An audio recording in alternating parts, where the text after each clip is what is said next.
Halo adik-adik semua, kembali lagi bersama Kak Tride dalam channel pembelajaran Tridewi 08. Bagaimana kabar adik-adik semua? Kak Tride harap semoga selalu dalam keadaan sehat dan tetap semangat untuk terus belajar. Di video kali ini, kita kembali membahas mengenai soal penilaian akhir semester atau PAS untuk kelas 5 SDMI, tema 5 semester 1. Nah, adik-adik, ini adalah lanjutan video pembahasan soal PAS untuk tema 1, 2, 3, dan 4 sebelumnya. Nah, bagi adik-adik yang belum sempat menyimak pembahasan soalnya, kalian bisa simak kembali dengan cara klik link yang ada di kolom deskripsi. Nah, bagi adik-adik yang baru bergabung bersama channel ini, jangan lupa untuk klik tombol subscribe dan juga nyalakan lonceng notifikasinya agar adik-adik selalu mendapatkan pemberitahuan terbaru dari channel pembelajaran ini. Baiklah adik-adik, tanpa berlama-lama kita langsung saja ke pembahasan soalnya.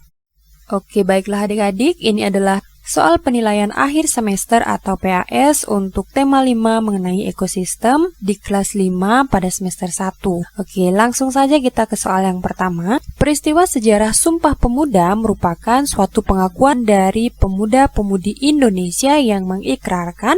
Nah, di sini ditanyakan yaitu terkait dengan Sumpah Pemuda adik-adik.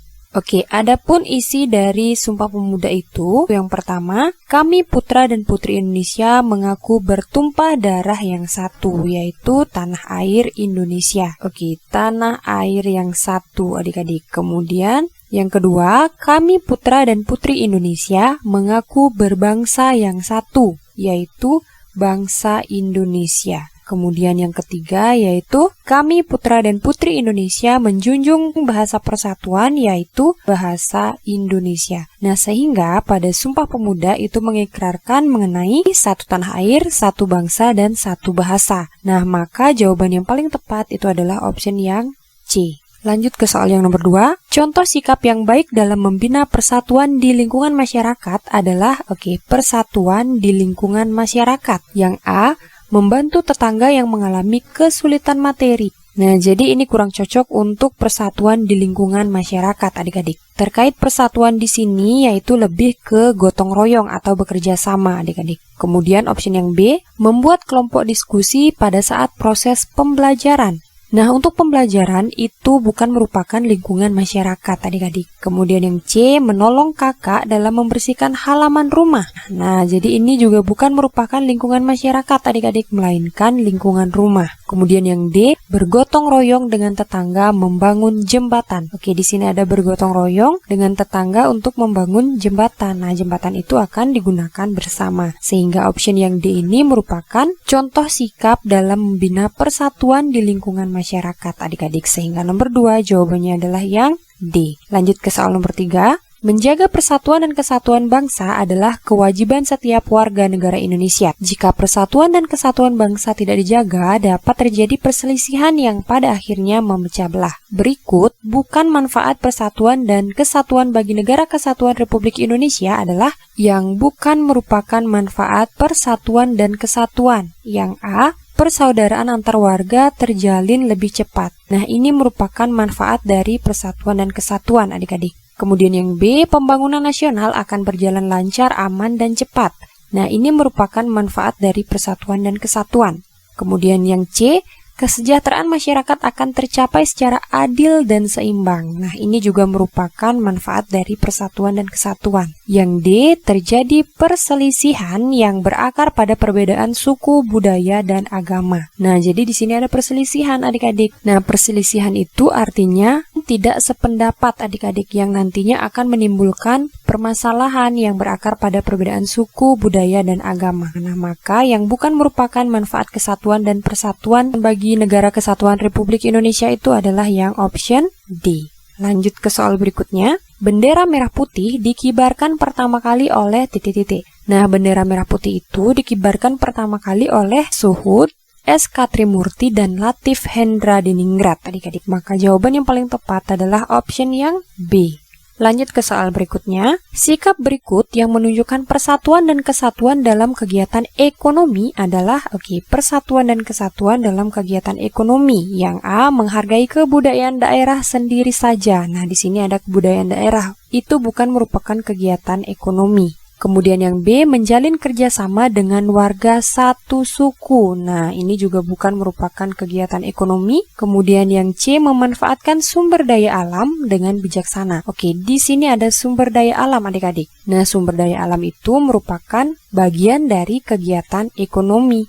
Sehingga nomor 5 jawabannya adalah yang C. Nah, kita cermati di sini option D, yaitu memberikan bantuan kepada korban bencana di daerahnya. Nah, memberikan bantuan kepada korban bencana itu merupakan kegiatan kemanusiaan adik-adik. Sehingga jawaban yang paling tepat adalah option yang C. Lanjut ke soal berikutnya. Perhatikan ciri-ciri surat undangan berikut. Ciri-ciri surat undangan resmi ditunjukkan oleh nomor titik-titik. Nah, surat undangan resmi itu biasanya digunakan untuk keperluan yang resmi adik-adik. Sehingga yang pertama ini sudah pasti salah. Kemudian yang kedua, terdapat nomor, lampiran, dan perihal. Nah, itu merupakan ciri dari surat resmi. Kemudian yang nomor 3, menggunakan bahasa sehari-hari. Dalam pembuatan surat undangan resmi itu biasanya menggunakan bahasa yang baku adik-adik, sehingga nomor 3 ini bukan. Kemudian yang keempat, menggunakan bahasa baku. Nah, jadi surat resmi itu menggunakan bahasa baku. Kemudian yang kelima, menggunakan kepala surat atau kop surat adik-adik. Nah, ini benar juga. Nah, maka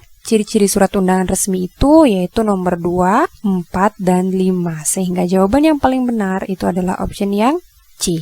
Lanjut ke soal berikutnya. Surat undangan tidak resmi merupakan surat undangan yang ditulis oleh titik-titik. Oke, surat undangan tidak resmi biasanya ditulis individu atau perorangan. Adik-adik, nomor 7 jawabannya adalah yang option D. Nah, berbeda dengan surat resmi adik-adik. Biasanya surat resmi itu ditulis oleh instansi adik-adik atau organisasi seperti itu. Kemudian lanjut ke soal nomor 8. Penulisan tanggal yang benar pada surat dinas yang dikeluarkan oleh instansi pemerintah adalah format penulisan tanggal itu, yaitu yang pertama ada tanggal, kemudian bulan, dan tahun adik-adik. Nah, apabila seperti ini, tanggal 4, maka ditulis 04 seperti itu adik-adik. Kemudian dituliskan bulannya yaitu bulan November adik-adik. Nah, bahasa bakunya itu adalah bulan November, kemudian diikuti dengan tahun yang bersangkutan adik-adik. Nah, maka jawaban yang paling tepat untuk format penulisan tanggal yang benar pada surat dinas yaitu yang option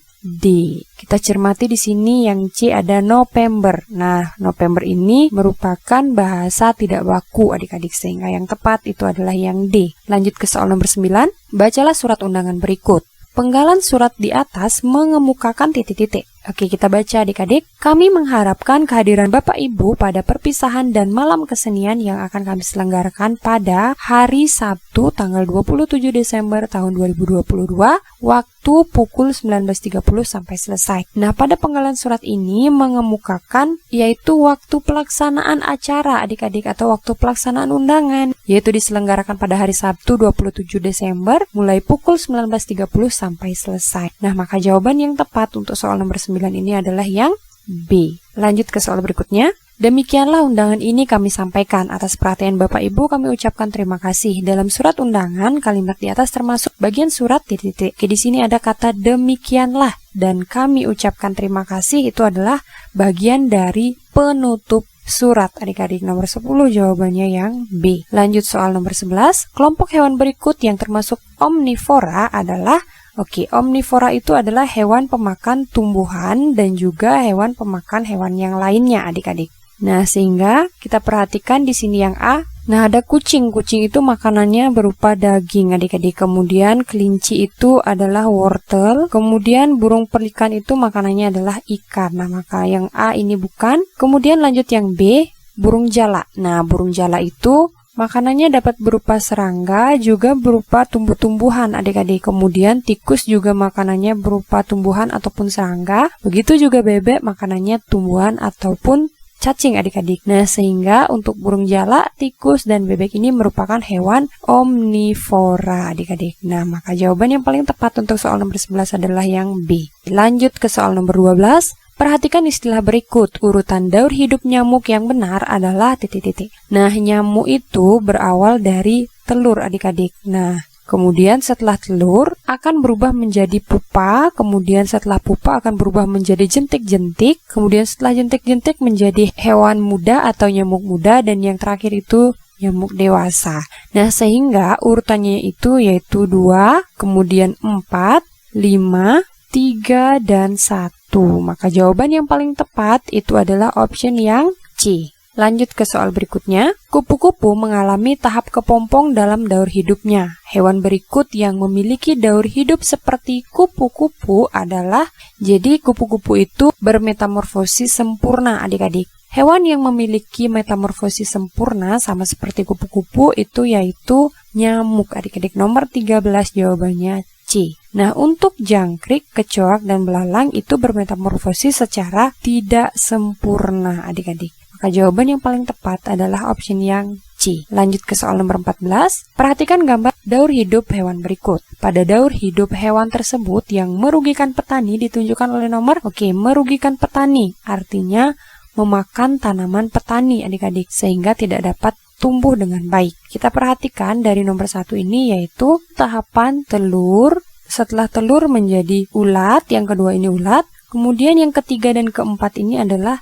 kepompong, kemudian setelah kepompong itu kupu-kupu muda, kemudian yang terakhir itu ada kupu-kupu dewasa. Nah, pada saat tahapan merugikan petani itu yaitu terjadi pada tahapan ulat adik-adik. Nah, maka jawabannya yaitu ditunjukkan oleh nomor 2. Nah, ulat itu ditunjukkan oleh nomor 2 adik-adik. Lanjut ke soal nomor 15. Berikut kegiatan manusia yang merusak keseimbangan ekosistem, yaitu yang A, mengolah limbah sebelum dibuang ke sungai. Nah, ini merupakan kegiatan manusia yang tidak merusak keseimbangan. Nah, yang di sini yang ditanyakan itu adalah yang merusak adik-adik. Sehingga yang A itu bukan jawaban yang tepat. Kemudian yang B, menggunakan pestisida secara berlebihan. Nah, pestisida itu adalah zat kimia secara berlebihan. Nah, itu akan merusak keseimbangan ekosistem adik-adik. Kemudian yang C, menangkap ikan dengan menggunakan jaring, tidak merusak ekosistem. Kemudian yang D, melakukan tebang pilih tanam. Nah, melakukan tebang pilih tanam itu artinya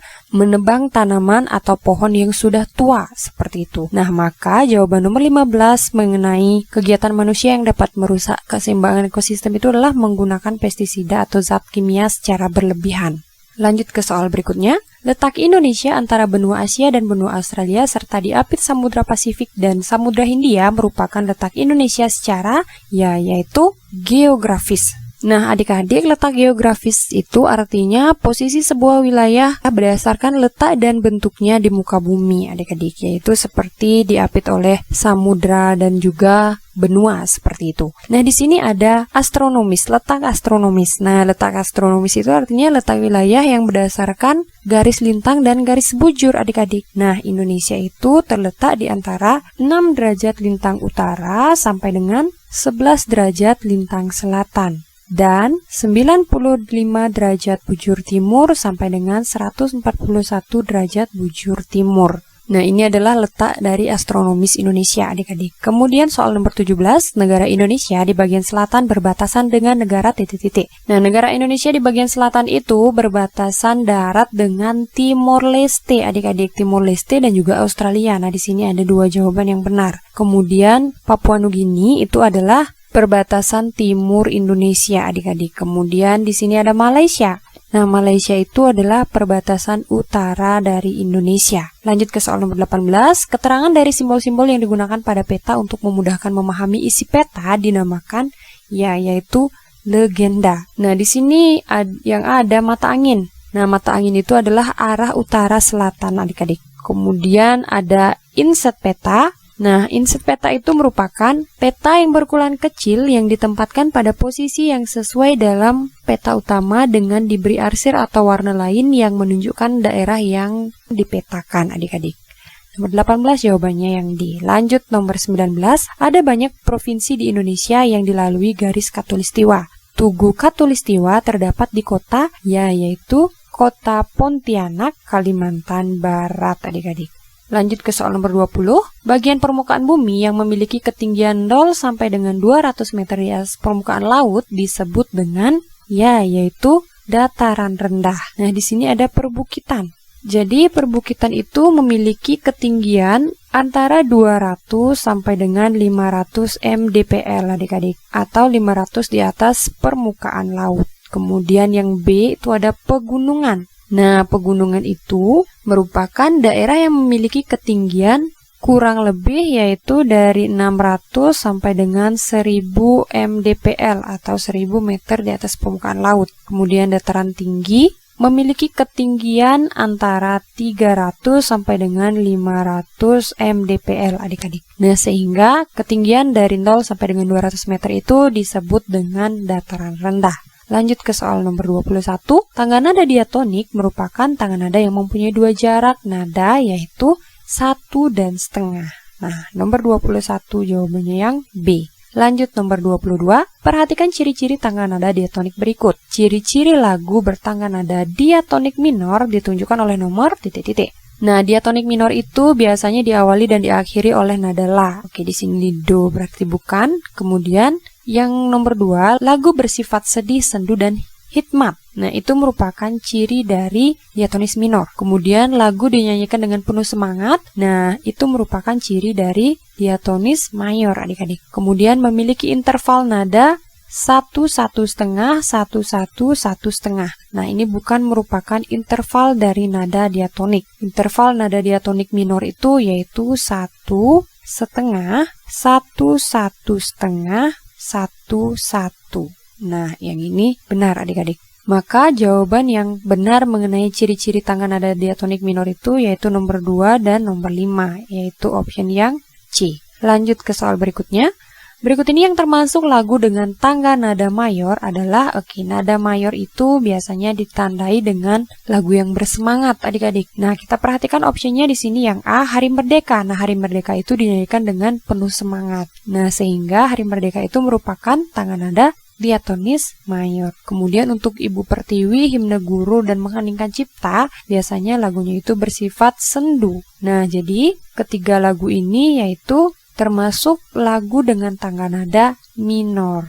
Nah, maka jawaban yang paling tepat untuk soal nomor 23 adalah yang A. Lanjut soal nomor 24. Perhatikan tabel berikut. Pasangan yang tepat antara judul lagu dengan penciptanya pada tabel tersebut adalah titik-titik. Oke, kita perhatikan Hari Merdeka. Nah, Hari Merdeka itu penciptanya adalah Husin Mutahar adik-adik. Ya, ini benar. Nah, maka nomor 1 itu pasangannya P. Kemudian yang kedua, Bangun Pemudi-Pemuda itu diciptakan oleh Alfred Simanjuntak adik-adik. Sehingga nomor 2 itu pasangannya adalah R. Kemudian yang ketiga, Bagimu Negeri diciptakan oleh R. Kusbini adik-adik. Maka nomor 3 itu pasangannya Ki. Nah, setelah itu kita cocokkan yang A 1P benar, 2 Ki. Nah, ini salah adik-adik. Kemudian yang B 2R benar, 1 Ki. Nah, 1 itu bukan Ki pasangannya. Kemudian yang C 2 Ki. Nah, ini salah. Kemudian yang D 3 Ki benar, 1 P benar, 2R benar. Nah, sehingga nomor 24 jawabannya adalah yang D. Lanjut ke soal yang terakhir. Formasi penari untuk pola lantai horizontal adalah titik-titik. Horizontal itu adalah garis seperti ini adik-adik. Nah, maka membentuk garis lurus ke samping. Nomor 25 jawaban yang paling benar itu adalah yang C. Kita perhatikan di sini yang A, penari berbaris membentuk garis menyudut ke kanan atau ke kiri. Nah, ini disebut dengan pola lantai diagonal adik-adik. Kemudian yang B, membentuk garis lurus dari depan ke belakang atau sebaliknya. Nah, jadi garis seperti ini. Nah, ini namanya garis vertikal atau pola lantai vertikal adik-adik. Kemudian yang D, penari membentuk garis lingkaran itu pola lantai lingkaran. Nah, maka nomor 25 jawabannya adalah yang C. Oke, baiklah adik-adik, demikian penjelasan Kak 3D mengenai pembahasan soal PAS untuk tema 5 di kelas 5. Semoga apa yang Kak 3D sampaikan dapat dengan mudah kalian pahami dan juga semoga bermanfaat. Nah, apabila video ini bermanfaat bagi adik-adik, jangan lupa untuk like, komen, dan juga share video ini sebanyak-banyaknya agar semakin banyak teman-teman kalian di luar sana yang mengetahui pembahasan mengenai PAS kelas 5 tema 5. Dan jangan lupa juga untuk selalu dukung channel ini dengan cara klik tombol subscribe dan juga nyalakan lonceng notifikasinya agar adik-adik selalu mendapatkan pemberitahuan terbaru dari channel pembelajaran ini. Baiklah adik-adik, akhir kata Kak 3D ucapkan terima kasih dan sampai jumpa pada video selanjutnya.